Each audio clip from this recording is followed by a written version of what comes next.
So guys, magandang araw po sa inyong lahat. So for today's video, video na to ay para sa lahat. Kasi yan, danas ko din. Alam niyo yung may favorite sa anak. Ngayon, sa ating Kaya dalawa, kung ganito ako na naman yung bastos, relate at ikaw na naman yung mabait. Panoorin Kaya natin ka nga sa favorite ni Mama, diba? Kasi napakalayo Kaya ng minsan ugali natin tayo, dalawa sa isa't nag-iiba isa. tayo. Diba? Naghahanap tayo ng kalinga at magmamahal. Yan, panoorin natin sa Kumain ka na. Masarap yan. Oh, Bunso! Nandyan ka na pala. Halika, sumabay ka na sa amin kumain. Bakit ngayon ka lang? Uwi pa ba yan ng dalagang babae? Ma, may awarding po kasi kami. Sinabi ko naman po sa inyo, di ba? Pero hindi po kayo pumunta. Ako? Pupunta? Bakit ako pupunta? With honor ba yan? At kung meron kang honor, top 1 ka ba? Nalamangan mo ba ate mo? See? Hindi naman pala eh. Kung ano-ano kasing pinagagawa mo eh. Pinag-aaral ka kung ano-anong inuuna mo. Hindi mo gayahin yung ate mo. Alam mo ba na napakamahal ng tuition mo? Tapos ano? Ganyan ka na lang habang buhay, Eya?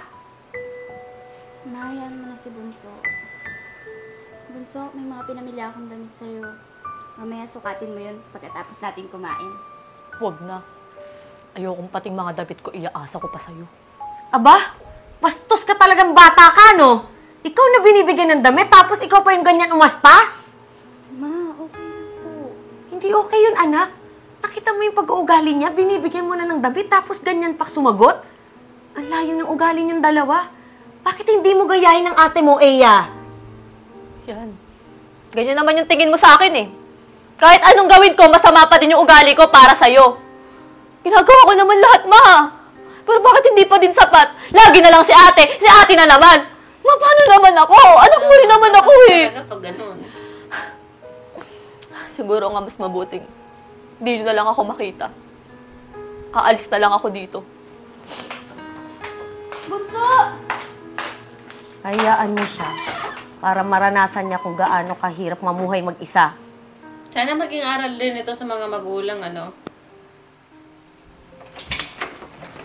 Kaya, pasok ka. Oh, ito. So, ito magiging, magiging kwarto mo pagka gusto mo, kung kunin mo. Bali, kailangan ko lang ng 1 month advance tsaka 1 month deposit. Mura na to. Saka makakita, malapit na sa school, sa palengke, lahat. Diba? Wala na po bang discount? Hindi po kasi ata kasya yung pera ko eh. Oh, hindi ko na problema yun. Kasi, mura na nga eh. Kung wala kang pambayad, eh, bigay ko na lang sa iba. Ito po oh. Hindi naman pala eh. Diba? Ano, alis na ako. Salamat po.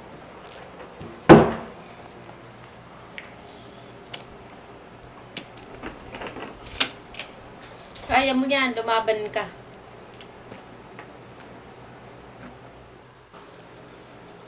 Ano ba to? Wala na akong pambayad sa tuition ko. Malapit na din yung bayaran ng bahay. Kaya kukuha ng pera na to. Ayan. Iya? Pasok po. Oh. Kuya. Ano, may sabihin ako sa'yo, bale ngayon, bayad na yung ano mo, para sa next month mo. Huwag mo na problemahin yun, okay? Sino po nagbayad? Ano? Basta. Sige, okay na yun. Basta, alis na ako, maniningil pa ako sa kabilang apartment, ha? Salamat po. Okay na yun.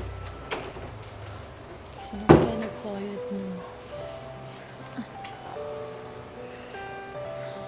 Hello, good morning po.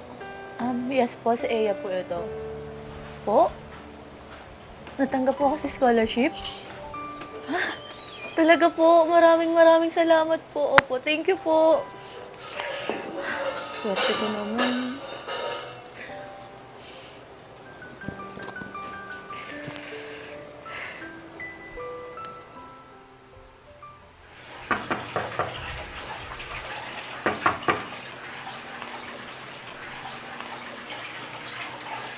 Ate? Bunso! Bunso! Galit ka pa rin ba sa amin? Anong ginagawa mo dito? At paano mo nalaman kung saan ako nakatira? Hindi na mahalaga yun, Bunso. Ang mahalaga ngayon ay kailangan ka ngayon ni Mama. Huh? Ano nangyari kay Mama? Yan kasi, karma mo din yan, anak mo. Anak ko, buti naman umuwi ka na. Hindi na ako uwi dito, Ma. Gusto ko lang tingnan yung kalagayan mo. Ano nangyari sa'yo? Kinarma ka na ba? Anong pag-uugali yan? Hindi ka pa rin pala talaga natuto. Bastos ka pa rin. Wow! Yes, the favorite daughter. E di ngayon, sa ating dalawa, ako na naman yung bastos at ikaw na naman yung mabait. Kaya ka nga favorite ni Mama, di ba? Kasi napakalayo ng ugali nating dalawa sa isa't isa. Hindi yan ang usapan. Ang kailangan ngayon ni Mama ay respeto at pagmamahal. Kasi may sakit na siya. Bakit? Nung malakas ba siya? Nirespeto niya ba ako? Minahal niya ba ako bilang anak niya? Hindi, di ba? Kasi ikaw lagi ng bukang bibig. Oo, mahal na mahal ka ni Mama. Hindi mo lang alam. Hindi mo lang alam na ikaw ang totoong bukang bibig niya. Hindi mo alam kasi makasarili ka. Pasaway kang bata, nagre-rebelde ka. Palagi kanyang inaalala, pati sa school mo. Kung kumain ka na ba doon, lagi niya akong tinatanong kung okay ka ba, bakit wala ka pa, bakit hindi mo siniseryoso ang pag-aaral mo? Hindi mo alam? Ikaw ang dahilan kung bakit kailangan kong mag-aral ng mabuti. Kasi para makita niya rin ako. Para at least makita niya rin ako, pero hindi. Pero ikaw pa rin ang iniisip niya hanggang sa huli. Ginagawa niya ang lahat para in case na pag mawala siya, kaya mo. Mawala? May cancer si Mama, noon pa man. Kaya kanya pinipressure na maging mabuting bata, maging madiskarte, maging independent katulad ko. Kasi para matuto ka, hinayaan kanyang lumayas hindi dahil hindi kanya mahal. Pero dahil para matuto ka sa lahat ng bagay. Para yun sa'yo, Eya. Hindi mo ba alam? Siya ang nagbabayad ng bills mo, ng apartment mo, at ng tuition mo. Wala kang scholarship, Eya.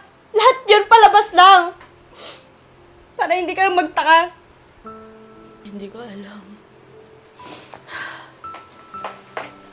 Ma? Sorry, ha? Hindi ko alam lahat ng mga sinakripisyo mo sa akin. Sobra akong nagsisisi. Okay lang, anak. Ako nga dapat humingi ng tawad sa'yo eh. Kasi mali pala ako ng paraan ng pagpapatibay sa'yo. Sorry, anak, ha? Hindi, Ma. Ako yung may kasalanan kasi matigas yung ulo ko. Sobra ako talagang nagsisisi, Ma. Kung sana yung ilang taon na nilayas ko, ay inalagaan na lang kita. Sana yun yung ginawa ko. Okay lang, anak. Ang importante, nandito ka na. Masaya na ako. Huwag kang mag-alala, Ma. Hindi na ako aalis. Hindi na kita iiwan. Ma, nga pala, gagraduate na ako. Ma, cum laude ako. Natupad ko na yung dati mong pangarap para sa akin. Nalamahan ko na si ate. Ma, kaya ko pala. Sabi ko naman sa'yo eh, kaya mo. Dati pa lang alam ko nang kaya mo. Inaantay ko lang talagang magkusa ka. Ate, salamat sa motivasyon, ah.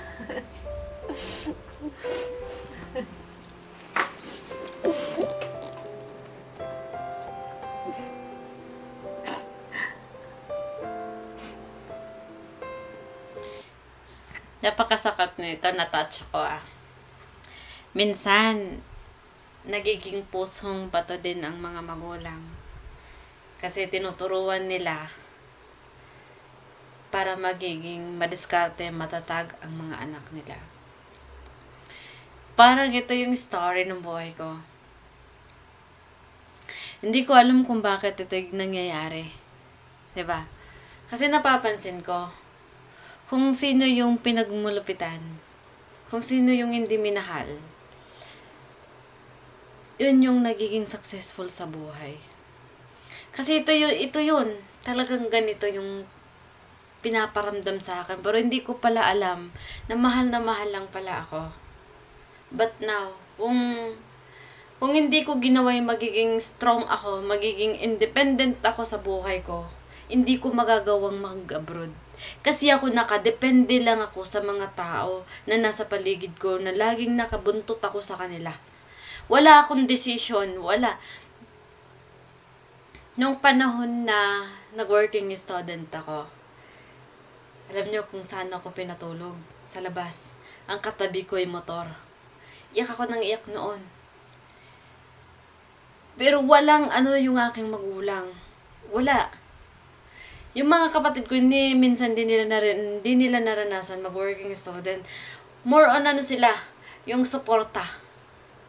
Pero, hindi sila nakapagtapos. Maaga sila nag-asawa. Lahat ng luho nila binibigay. Pagdating naman sa akin, kailangan ko paghirapan. Yung 5 piso, ang hirap kitain. Lalo pa yung pinag-workingan ko. Alam niyo yung nangyari doon.